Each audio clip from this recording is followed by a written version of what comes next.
Hello, Garland Nixon here with Laith Marouf. And Laith Marouf, brave man that he is, has been down in the south in Lebanon and watching the people and talking to the people, doing great things. And we're going to find out what's going on in the region. Let's talk.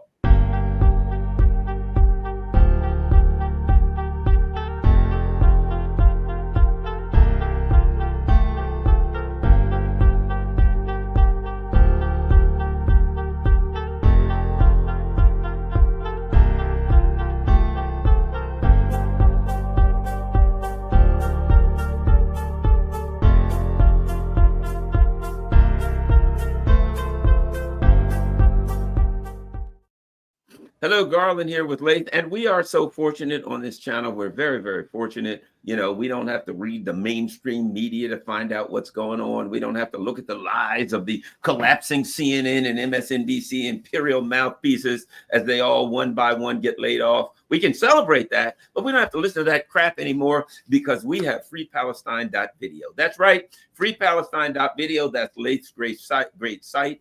That's Laith and his people, Laith and his friends and comrades, whatever you want to call them. They are out and they are in dangerous areas. They're talking to the people. They're getting great video. And all you got to do is go to freepalestine.video to check out his good work. Also, when you go to freepalestine.video, make sure that you click on all of their social media links and follow them, all of their social media links, X, you name it. You'll keep updated with stuff that's happening in real time, video in real time. And of course, we got to help freepalestine.video stay up and running. Therefore, there's a donate button there, and it would be great if you can afford it, donate what you can, but there's an option there to donate on a monthly basis. That's right. You can be a monthly subscriber at freepalestine.video, and you can be a part of change in the Middle East for the better. That, look, you watch these shows, great.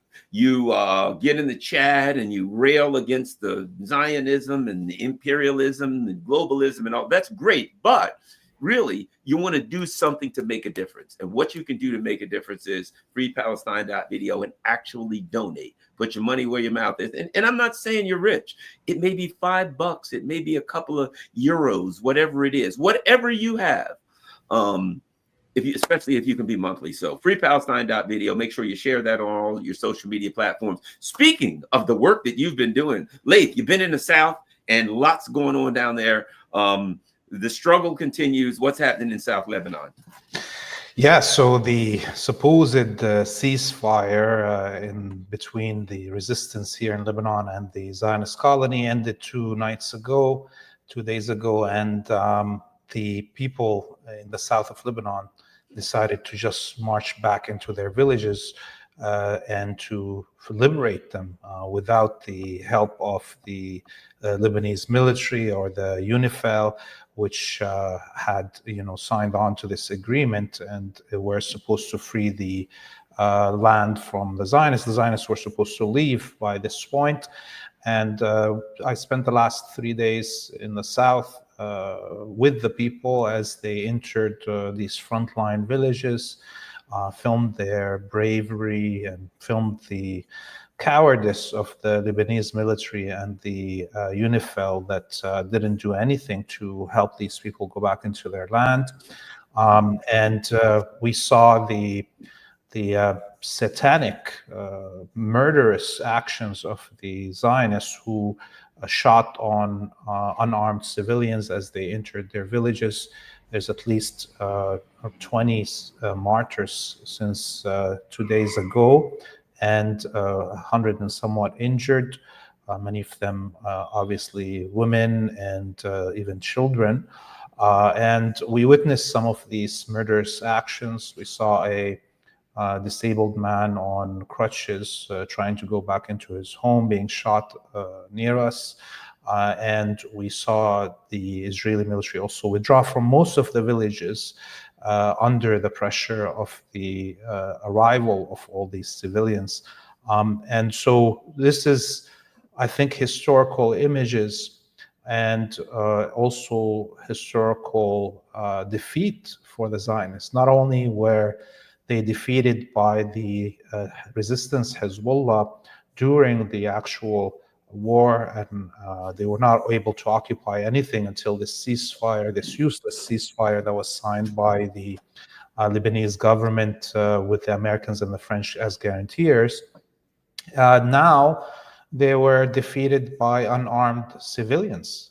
They've been pushed back to just a few villages that are in the foothills of the Golan Heights, Syria's occupied Golan Heights. And today and tomorrow and every day, more of the civilians are going down and trying to liberate even those villages.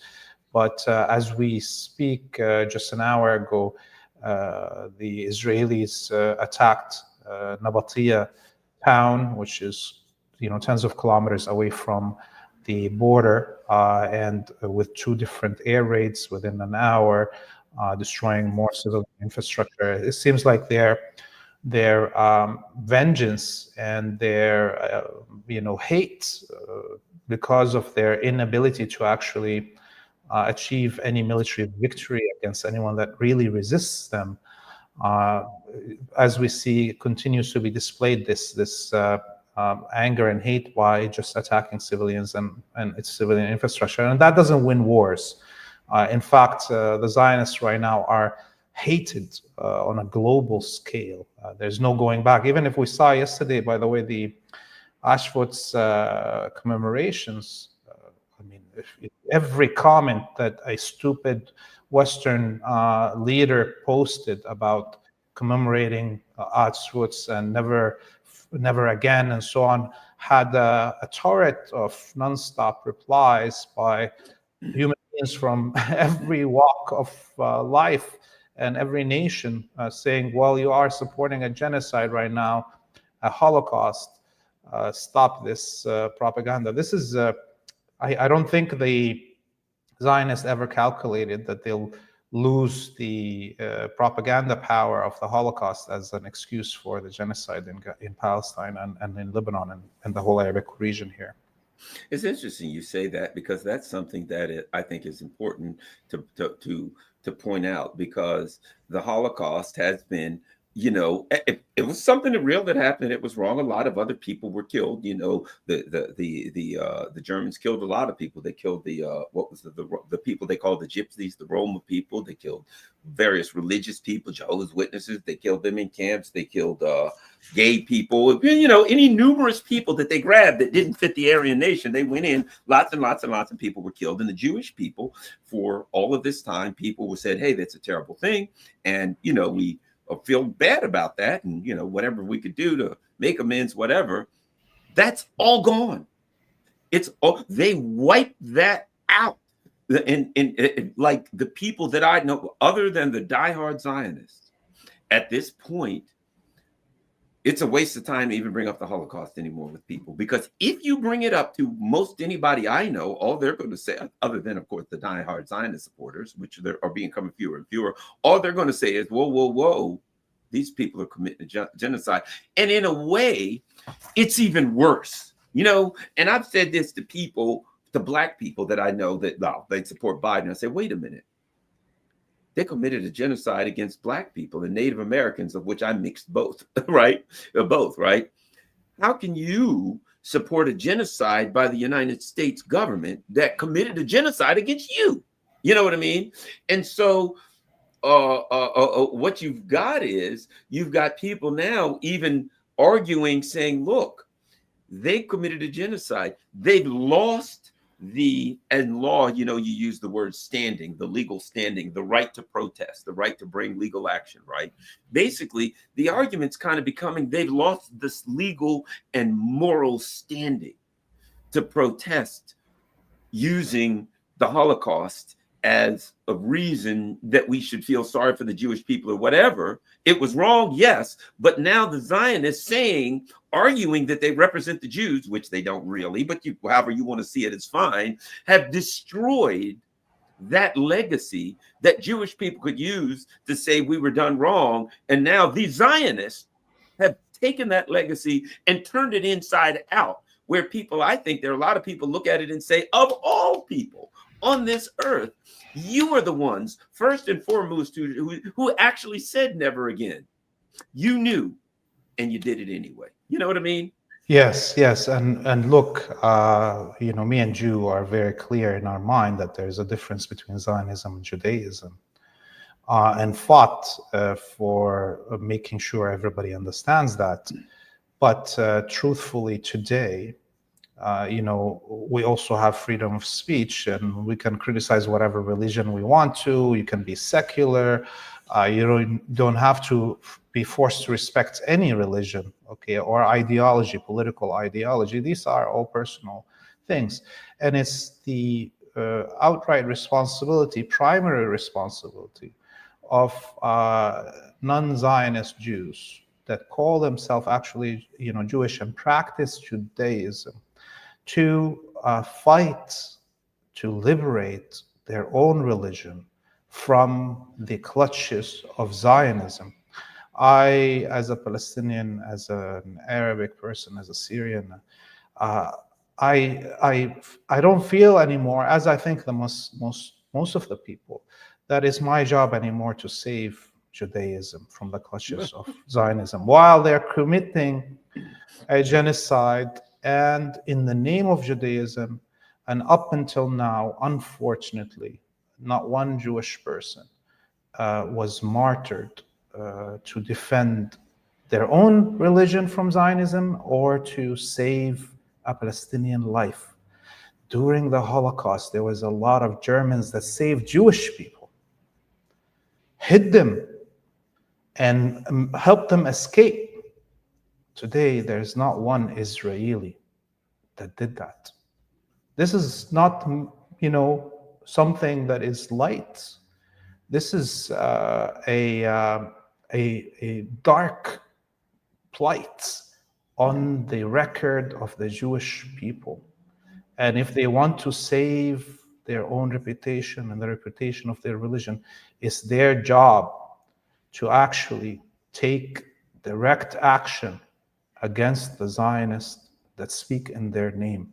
And so I have given up personally on having to force people to differentiate between the two. It's not my job. My job is to save my people, and I can barely do that.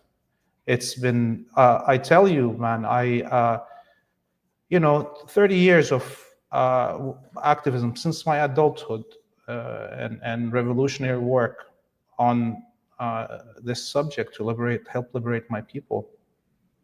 And one of the heaviest burdens was always having to speak, moderate my speech and calculate it, and always insert this idea that there's a difference between Judaism and Zionism.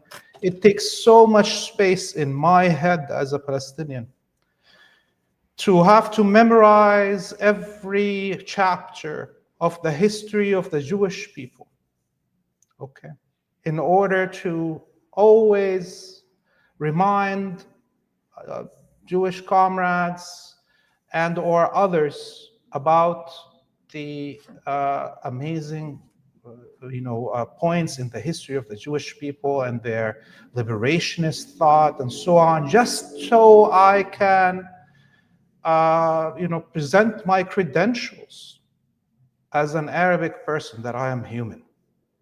I have to go down for 3 days in the south and watch all this destruction and death. I watched people pull out the skeletal remains of their children from the rubble in South Lebanon. Every day we were there these 3 days.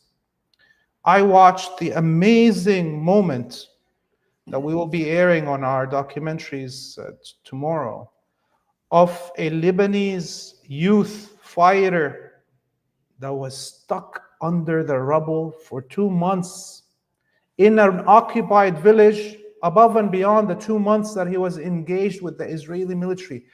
Can you imagine? He survived under Israeli occupation and hidden for 2 months. Why do I have to anymore carry this weight? I tell you, the minute the Palestine is liberated, I will reset the cache in my memory like a computer, and delete all the record of anything about the Jewish people. I don't want to remember anything anymore. That in itself is an occupation in my mind. I want to be free to remember the details of my people. And I know these words are very heavy, but honestly, the images being on the ground don't allow us anymore to be calculated and diplomatic in what we see, what we say. Sorry about that rant. No, I understand, because let me tell you, I remember years ago this show came on called Roots, and there would be shows about, you know, slavery and movies about slavery, and I knew a lot of Black people that couldn't watch them, you know, and so because it was too upsetting to them for any number of reasons, right? So I say that was slavery was over in 1860s, whatever, but there was apartheid after it all, hangings, lynchings, you name it. But I knew a lot of Black people that couldn't watch that stuff. This day, 100 and some years after slavery was over, so in the midst of an ongoing genocide, you know what I mean? How can anyone ask a person to be reasonable? It's unfair for anyone to even ask you to be reasonable, to be understanding in the face of a genocide. It is unfair, you know what I mean, for someone to have that expectation where these people are acting like animals, you know. No, let me change that. Animals don't do that. Animals don't just go slaughter and murder other animals. They eat. If an animal needs to eat another animal, that's part of nature. If a grizzly bear, a bear marks his territory to survive, that's part of survival. He's just not going to kill any other bears just because he doesn't like their fur. So it's not like animals. Animals are more respectable than that. But at any rate, so that's my feeling on Zionism and that kind of fascist mentality. All right. The other thing I wanted to say is this.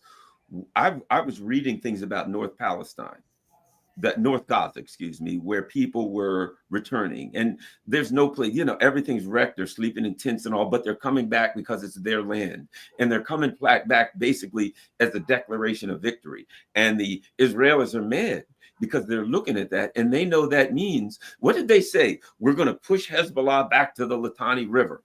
We're going to clear out all of God. We're going to do this. And the fact of the matter is, as you probably heard this, war is politics by other means. To win a war is to say, I'm going to do this, and therefore we've won.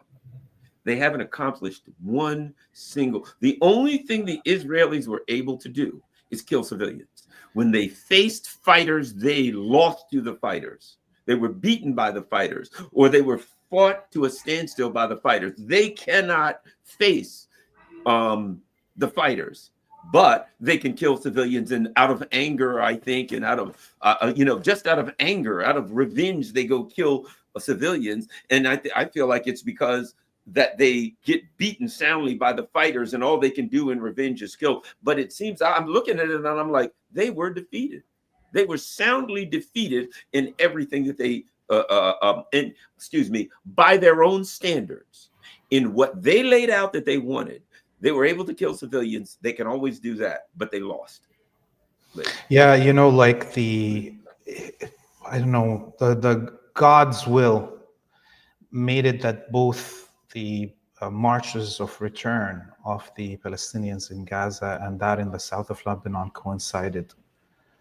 And of course, the Zionists, their minds blew up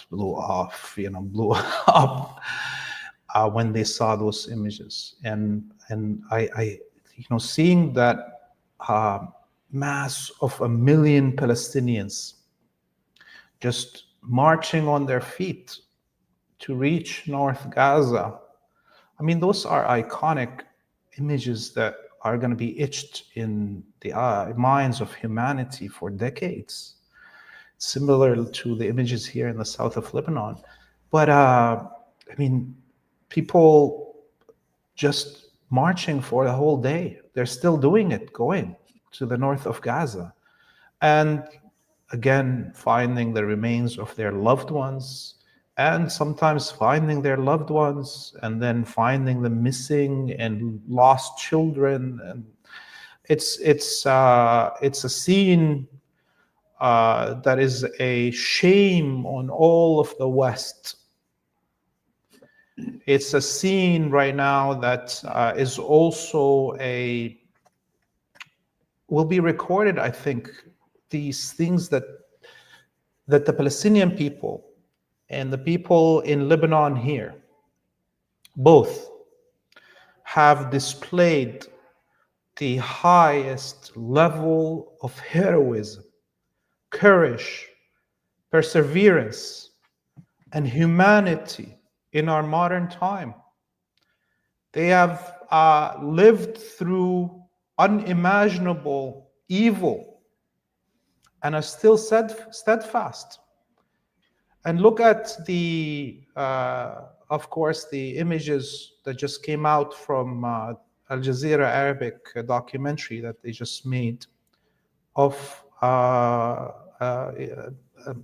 Sinwar fighting on the front lines throughout the war, dressed up with all his weapons, fighting on the front lines, not only on his last day of martyrdom in that very, very, very historical scene of him sitting on the couch and throwing his stick on, like the staff of Moses on the Zionist drone.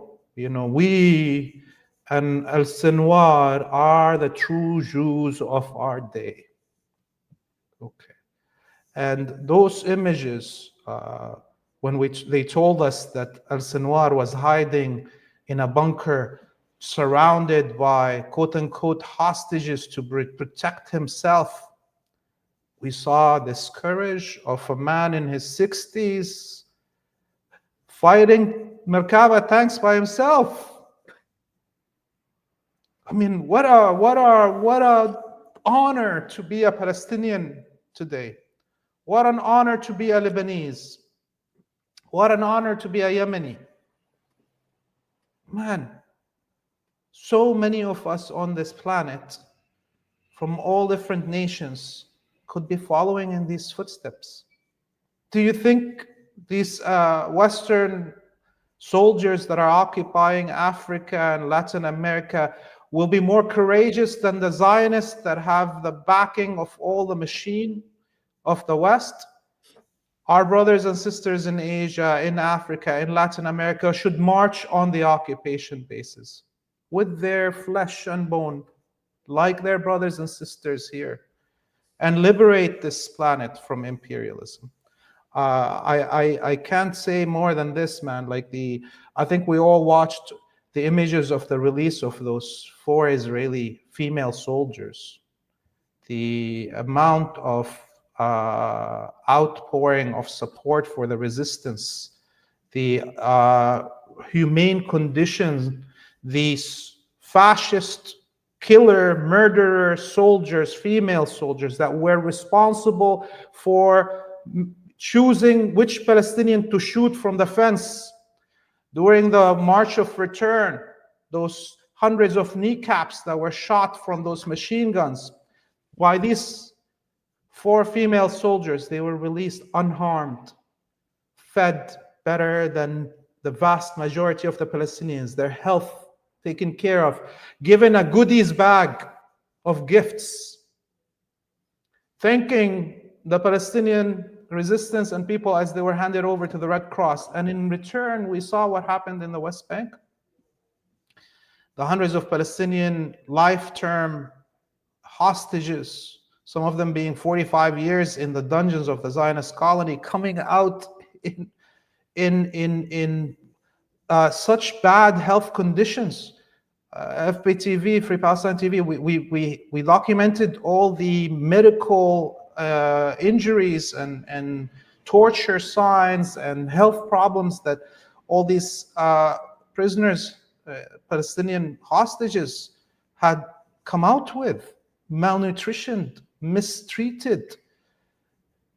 This is the dichotomy of the honorable people of the land resisting occupation, hate, and imperialism. They're not fighting for just because they don't like somebody, in comparison to the epitome of Western civilization, which is Zionism, this Zionist colony, how it treats the wretched of the earth, the children, the women, the unarmed, the weak. And by the way, Trump said he wants to deport the Palestinian people from Gaza, ethnically cleanse them. And he said 1.5 million Palestinians, which means now we can calculate that at least 800,000 Palestinians perished in the last 16 months. This was the only truthful thing that he said in the last 24 hours. And I don't know how we're going to document the stories of all these people. But yeah, 800,000 people perished with the weapons of America in the extermination camp of Gaza. Wow. Yeah. I didn't know about that Al Jazeera doc. Do you know where we can find it? Yeah, they have it online, and there was a few accounts on X that did a full subtitling in English. Oh, okay. Good. And it includes interviews with Mohammed al-Laith, the mastermind of October 7th, the military leader in Hamas, Al-Qassam brigades, and it had unseen footage before from many of these battles.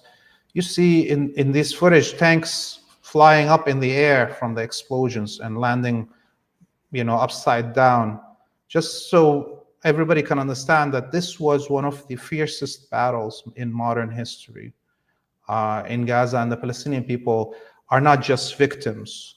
We are warriors that defeated the Western hordes at the gates of Gaza. And the numbers that the Israelis proclaim as their injuries and dead are, highly unrealistic. And there was thousands upon thousands of mercenaries manning these machines and Western special forces. And we will never know the total amount of losses for the combined Zionist empire in terms of actual fighters on the ground, but it must be in the tens of thousands. It's unrealistic to accept the ridiculous numbers that Israel proclaims as their losses. Well, the other thing is this, I was looking, I remember when this first started, McDonald's and Starbucks lost all of this money, and now McDonald's is in big trouble. The whole corporation, I mean, this is a worldwide, hundreds of billions of dollars of corporation that is in trouble. Now they claim, they're saying, well, people have changed their eating habits. Well, it's interesting that they waited until this genocide started. They haven't changed their eating habits since the 1950s, then it was started. But as soon as the genocide happened, and it seems to me that another, casualty in the West has been corporate America, that people are really pushing back against these corporations. I keep talking. I got to take 30 seconds because I smell smoke, and I got to make sure that my fireplace isn't burning the house down. Go ahead, I'll be right back. Please do so. Okay. Yeah, so our viewers definitely should go visit our social media at freepalestine.video. There's a lot of videos of all the prisoners. We have interviewed tens of the released Palestinian hostages over the last week.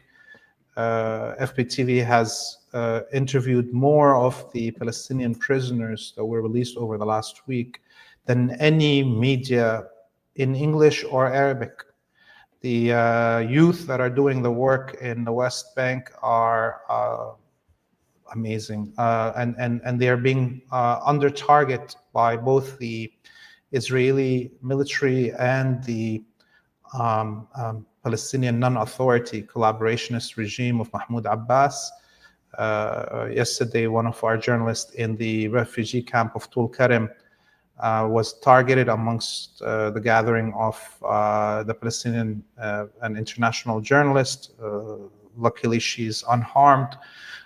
But these youth that are doing the work of bringing us all this reality and the voices of the prisoners and the attacks on Palestinian villages are worth everybody's support.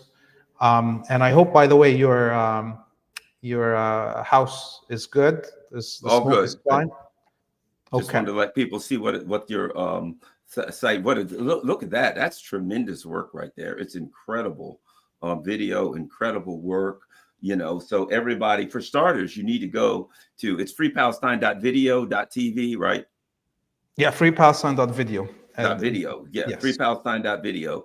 And you can look right there and see, the great work that's being done, the video, field reports, military operations, social media links, latest episodes. I mean, you're not going to do better than that as far as getting what's going on the ground. So I don't just push this site just because Laith is a good friend of mine, just because, he's on here or whatever. I do it because I'm a journalist and I know darn good journalism when I see it. And this, my friends, is exceptional journalism. So go to freepalestine.video and make sure you check out all the work that's done there. And as you can see, you've got an opportunity to donate. Thank you very much. We certainly appreciate that. So now that you're back, and I ran my mouth a little bit there with some promo, definitely all the corporations in the West are losing the whole world.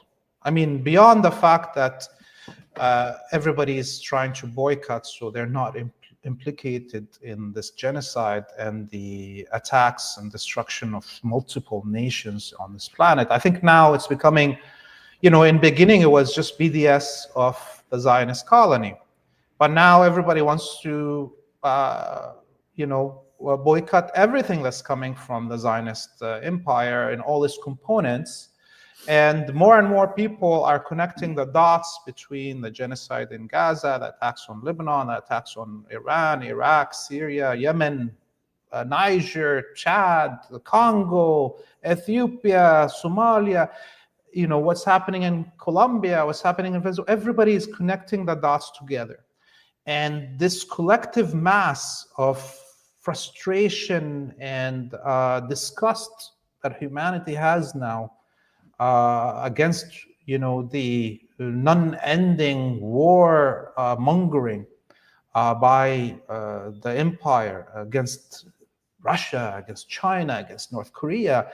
The frustration level is piling up and combining together. So the boycott of McDonald's or Starbucks or so on, or the harms to their business, is not exclusive anymore to just the Arabic or Muslim world, and not exclusive only for the Palestinian suffering and genocide that's being committed. And this is important, a moment of human awakening. And I think the Western elite and haven't yet absorbed the lesson and the reality of what's just happening. I don't think anyone right now thinks that anything is coming from the West, whether it's technologies or military weapons or education or knowledge or entertainment, is anymore the leading in its field. I think these things are gonna pile up, and we're already seeing the effects. The fact that the West even spent the last year and a half genociding Gaza and destroying much of this region. DeepSeek, the new Chinese AI, made it. This is. It's not that they're not connected. I'm not saying that they're directly connected. I'm telling you that if these corporations were spending their money, although it's crazy bloated, the expenses of the AI in the West, but even if they spent a fraction of the trillions of dollars they spent on the genocide in Gaza onto their AI and so on, they would have maybe been able to compete right now with DeepSeek. And we saw in 24 hours now, the Western corporations losing $3 trillion worth of stock, and it's still going. And so you know, I think our viewers in the West that want to save what's left of their civilization and do not like to be associated with all this genocide and or the mistreatment of nations around the world, they have a chance. It's the last chance, I think, to save their nations from the total collapse as more nations free themselves and refuse to do business with them, and more nations advance beyond them, like China and Russia and others that are coming on the way. So our brothers and sisters that don't want to be associated with all this death around the globe still have a chance, but they have to take it right now. Let me ask you a question. I'm going to throw this at you just for thought. Trump came in, and when he came in, you know, the first thing he did is he called Netanyahu and apparently stopped the bombing or whatever. Something happened. Okay. He immediately called the Chinese leader and said, hey, we want peace with China. The report is from the Chinese is that he said, well, we're going to work on peace. In other words, the Biden administration was clear they wanted war with China. Trump comes in and he says, let's back off on this stuff, right? We need to talk to Putin right away. We need to end this. I feel like there's a segment of the ruling elite that said, holy crap, we're screwed. You know what I mean? That looked at this and said, this Zionist thing is destroying our corporations. It's destroying our finances. If people are walking away from our corporations, the world hates us. You know, we're trying to start war. Everything's, I think because there are always factions of the ruling elite. They don't do these things because they're good people and they're peaceful people or anything, but they understand money. And I think that it was like a shift in a way overnight. Not saying that Trump's going to do good. He's trying to, it seems to me that they're trapped by their own viciousness and brutality. And they took it so far that a faction of the ruling elite, I looked at Trump and there in front of him, there's Tim Cook from Apple. There's Facebook. There's the Ashwani, whatever the guy's name, the multi-billionaire from India.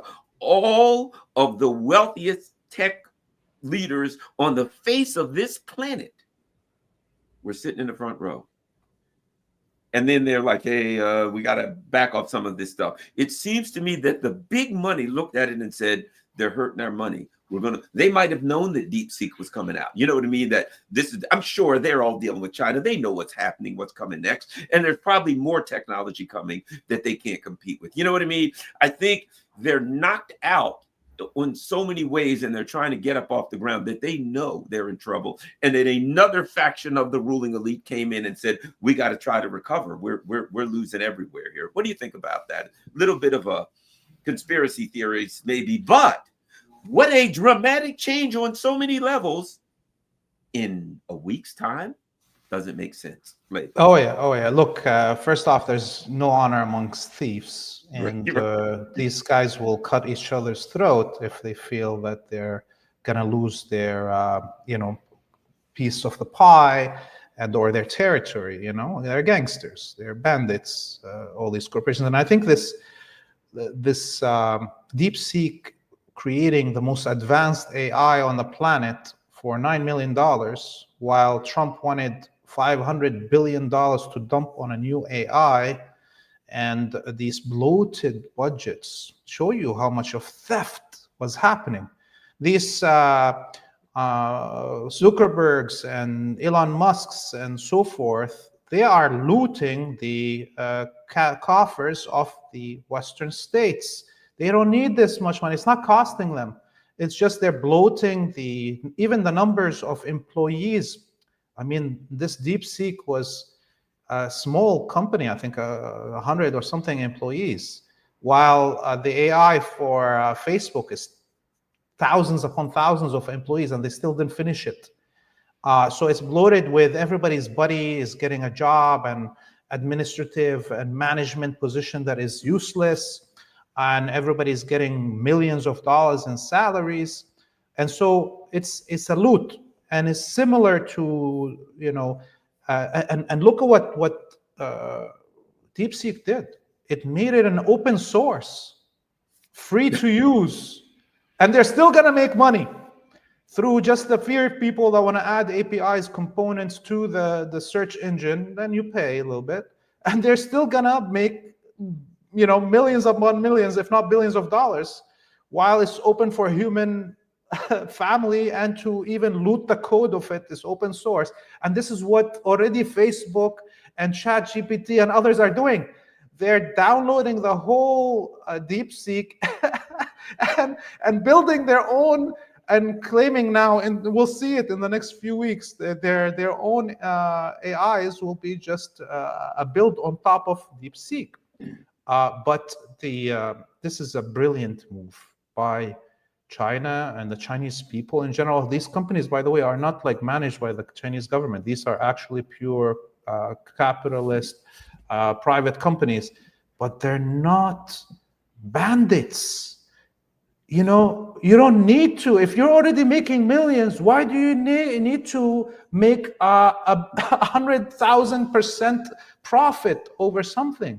This is inhumane behavior. The West, how it does, like the medical, insurance companies, like the pharmaceutical companies in the West, they are all bandits that should be reined in. They are looting their own people. The prices of medicines in the United States are unimaginable. Like, this is not a way that anybody should be making profit. And I don't know if these vicious capitalists in the West will ever accept to just have a decent profit. They want an indecent profit. That's the core of how they work. And this is why they're not going to be able to keep up with the even the capitalism of China, that still has some communal aspect to it, some decency into it. I think this is at least one thing that the Chinese communist state, with its opening up of its market, has been able to do, is instituted this, humanism. If you want to make money, okay, but you can't be like a monster that profiteers over everybody's misery. Well, what's interesting is the guy, they came in, whoever's in charge of the Secretary of Defense, right? The Pentagon said, yeah, we've got to change things because we're paying too much money for all of this stuff. And so what happened? I think Russia's military budget is 1/8 of ours, and they've come up with military, this Oreshnik missiles and things that we have no defense for, that we could only dream of, that we can barely dream of. We can't do this stuff. We are generations behind the Russians. We're generations behind Yemen. They got hypersonic missiles and we don't. Okay. Regardless of how they got them, we don't. Right? We're losing a war, a naval war. We have lost a naval war to Yemen. So the reality is now they're saying we've got to figure out a way that where we can make our stuff cheaper. Bad news. It is the nature of this neoliberal, brutal way of doing things they have, to make a missile for $1,000 and sell it to the government for $200,000. That's the way things are done. What did Russia do? Russia said, you know what? Our missile companies need to be government owned because they don't need to make a profit. And now the people that are working for the companies say, doggone it, I'm doing this for my country. I know a lot of people in Russia. You know what the people who are working in the factories that make things for the war say? We got to work extra hard. We're protecting our country from the imperialists. We've got to defend. They see themselves as people the same as the guy on the front line fighting the Nazis in Ukraine, because they feel that they're defending their country. You're not going to pay people way less. What do they want to do? They want to bring somebody in, pay them nothing, give them no benefits, and then make the greatest profit they can off of the work of that poor person's back. You're just not going to get the same. The system that we have creates this mess. Oh, yes.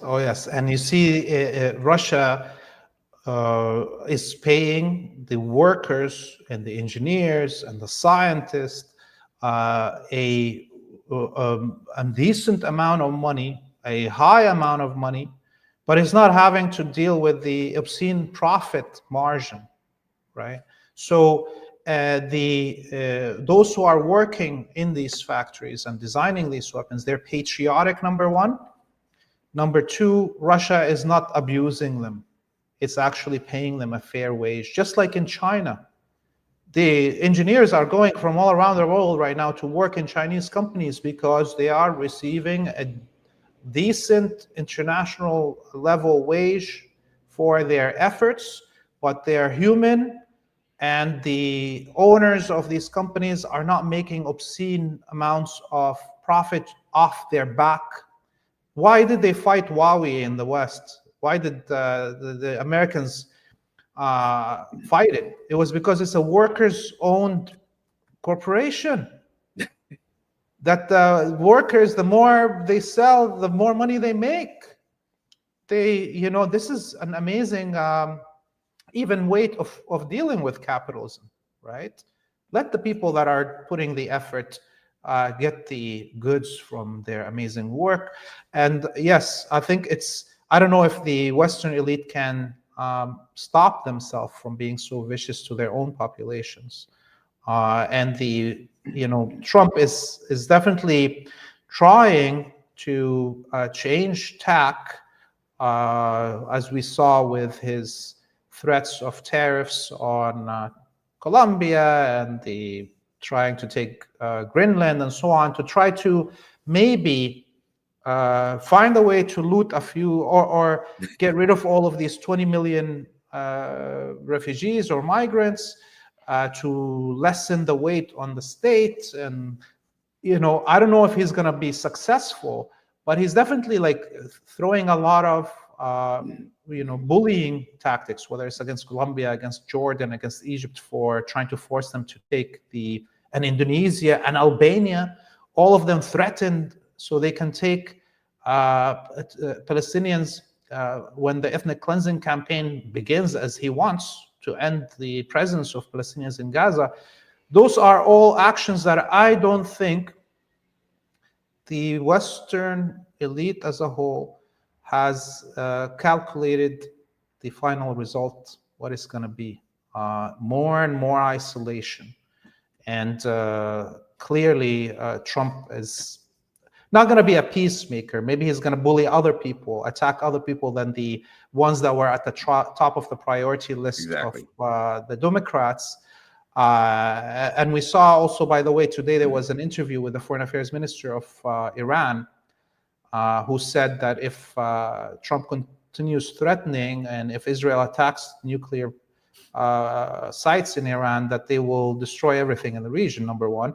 And that he said, instead of Trump saying that he wants to ethnically cleanse the Palestinians, he should take all the Israelis, maybe dump them in Greenland after he occupies it, and or replace the 20 million that he's throwing out of the United States with these. If he loves them so much, take them.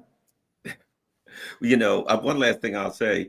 And they were like, hey, we'll fix China. We're going to turn off TikTok. And all these people joined this app called Red Note. And I joined it, right? And now all these young people are like, hey, wait a minute. The Chinese people got it pretty good. Look at all the wow, they got high-speed trains. Oh my gosh, they don't pay that much for their houses. Hey, they've got healthcare. I mean, of all things, they're going to shut down TikTok because of China. And all of the young people then go to Red Note, which is a Chinese app where they can see what's going on in China. And they say, hey, you told us that the Chinese had it bad. And I mean, you can go in there and you're like, look at the Chinese metro station. And I'm like, my God, it's beautiful. Look at the city. The people are outside. They're having fun. They're saying, hey, this is my beautiful apartment. It's downtown. It's in the best part of the city. I pay $300 a month. Americans like $300 a month. Yes, I had a surgery. It only cost me $100. And they're like, so even trying to hurt the Chinese and trying to do propaganda, it backfired on them. And now all of these young people are looking, they call themselves TikTok refugees. And now they're all, and they're interacting with the Chinese people. Some are saying, oh, I want to go visit China. Come on over. You can stay at my place. It is hilarious to watch the whole Red Note thing. Oh yeah. And TikTok, not only is people are abandoning it, and of course, Trump brought it back supposedly. But at this point, TikTok has capitulated and banned the use of the word Free Palestine, period. Right. Okay, so it was clear that the only reason that the American public was punished and their freedom of speech was being curtailed and their freedom to access to media was curtailed was because of TikTok allowing Palestine on and the story of Palestine on. And by the way, we had by that point lost already 5 accounts for Free Palestine TV on TikTok, and we kept on coming back within 5 weeks, 5 different accounts. And then luckily we opened a Red Note. We haven't posted yet. We're going to be posting, but I've been watching, and I mean, even my kids, they have moved on to Red Note, and they're not I'm on sitting Red in the Note. United States. And they're telling me, I mean, I was, me and you were not of the age of consuming these fast videos, but obviously all media has to follow the market and follow the consumer and give them what they need on those, and thus Free Palestine TV. But my kids have been, growing up on this, and they're experts, and they're telling me the huge difference that they're seeing already from the time that they were on TikTok and the kind of content that they're seeing on Red Note. And they can recognize the more freedom that is available right now on Red Note, and they're finding and getting access to now knowledge from places that even TikTok was kind of throttling because of its wishes to have the priority on the American market. Now, Red Note doesn't have that priority, and therefore there's no algorithms to curtail to Western elites and American likes. So we're seeing more diversity of the human condition and the human aspirations and human artistic expressions than we would have on TikTok. Oh yeah, I go on. I like Red Note, and I go on there, and I get addicted because I'm seeing different things in China and seeing different people in China and what they're doing and how they're living and all of that. And so now they just destroyed all these years of Chinese spy balloons and such lunacy as that, and now the people get to see the truth for themselves. I think it's wonderful. Let me ask you this. I did want there's 2 other things I wanted to touch on, but quickly this one, and I think it's something you and I talked about. We can see this. Western embassies in Congo attacked, accused of complicit in violence. You and I talked about this a while back, and we said, the time is going to come when the people in Africa are going to rise up, and they're going to say, we're sick and tired. They're throwing the French out of the Sahel. Get the hell out of the Sahel. That's what they say. They're saying to the French, right? They're ejecting the imperialists and the Western and the colonialists out of Africa, and now they're actually attacking their embassies, and it ain't going to get better. It's going to get worse. And now that they've seen, and I think they brought in themselves, they look at Ukraine and they say, hey, somebody's fighting the U.S. They look at the Hezbollah, and they look at the brave fighters in occupied Palestine, and they're saying, man, these people are not afraid to fight and defeat the U.S. empire. And now I think these are the opening rounds, and that in Africa, that the people in Africa will be attacking, fighting, and ejecting the colonialists out of Africa. I think it's bound to happen. To me, that's the start. They're angry and they see everybody else fighting them, and they say, we're going to fight them too. As an Arabic person, I have a affinity to the Congolese people and a attachment to their struggle that probably much of the Western propaganda tried to create this idea that there's hate between Arabic people and sub-Saharan African people and so on over the last few decades to break this solidarity between us. But I tell you why I have this affinity to our brothers and sisters in the Congo. It's because Jamal Abdel Nasser, the vanquisher, the liberator of Egypt, the defeater of the tripartite attack by the Zionists, the French, and the English, he had a brotherly love to Lumumba, the leader of the Congo, the first independent president of the Congo. And when the Dutch and the Americans were coming to kill him, Jamal Abdel Nasser saved the children and the wife of Lumumba and moved them to Cairo and raised the children of Lumumba in his home with his own children. You know, this is something that all our viewers should know. And they are still now in Cairo and go back and forth. And they, you know, this is, the Congo is the richest country in the world. It should be the richest country in the world. It has the most mineral resources and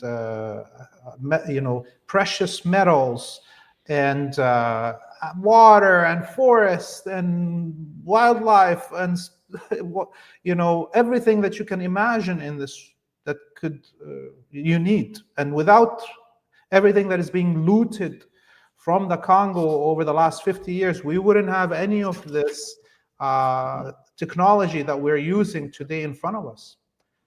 And if the Congo is able to liberate itself as it was supposed to happen with the martyr Lumumba, the West and this looting will collapse. Everything that we know in front of us here, the Western corporations that are building their technologies off the looted resources of the Congo will have to pay up correctly. And these militias that Rwanda, under the auspices of the West, is using to attack the Congo and continue the looting of the resources of the Congo and exporting it through the Rwanda, just like the Turks and the Kurds are looting Syria and Iraq and exporting the resources of those countries for cheap. This has to end. And so we have to stand in solidarity with our brothers and sisters in the Congo. Their liberation will herald the liberation of all of Africa. I tell you, if the Congo, which is the heart of Africa, is liberated, the Western capitalist imperialist scheme will collapse. I say all of this as a Palestinian, as an Arab, and how much important our struggle is. But the struggle of Congo and the liberation of Congo will flip the whole world on its head. I agree. The last thing I will ask you before we leave is, I understand that the brave fighters of Yemen have said that if the Israelis resume, if they don't go along with what they're told, that they will resume strikes on occupied Palestine. Your thoughts on the latest on Yemen and what you think of what's going on with them? Yeah, this is another brave position by the Yemeni people and their honorable resistance and military and their government. And of course, they are still targeting Israeli shipping. But we saw how they released the crew of the Galaxy shipping boat that was captured by the resistance in Yemen in the beginning of the genocide in Gaza. We saw the images of these seamen, how happy they were, how well treated they were. And again, they were given gifts to Yemen. One of them said that he wants to come back. They've had, an honorable treatment by the Yemeni people. They're not responsible for the crimes that the Israeli company they work for is committing, or the Israeli regime. Yemen definitely can deliver on its threats, and it would be unwise for the Israelis, although I don't know if they can stop themselves as they're wild hyenas. It will be unwise of the Zionists to re-trigger a war in Gaza or here in the south of Lebanon. People are fed up.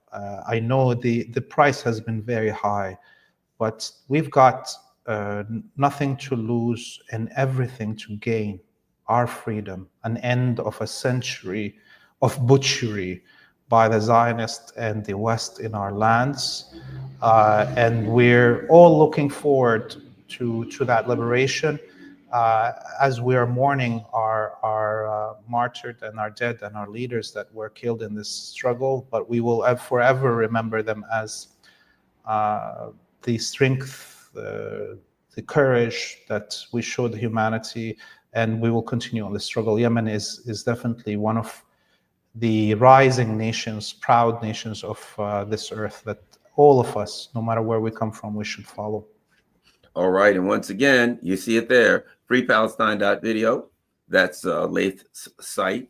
And please visit there, become a regular visitor. And, you know, so you can take in all of the great stuff that they're doing. And also you can see right there the opportunity to donate. Please donate. It is critical that we all work together to help keep freepalestine.video on the air, and that we continue to make it available to people all over the world. Thanks a lot, Laith Marouf, and I will talk to you soon. Thanks a lot, everybody. You can see everything scrolling across the bottom. If you can afford to donate, that'd be great. If not, just share this. The important thing is you share this on all your social media platforms. And of course, when you go to freepalestine.video, share that on all your social media platforms, and make sure that you put a little blurb, that you put a little post when you share it that asks people to donate the same way we're doing it here. Thanks a lot. Good to be with you, Garland.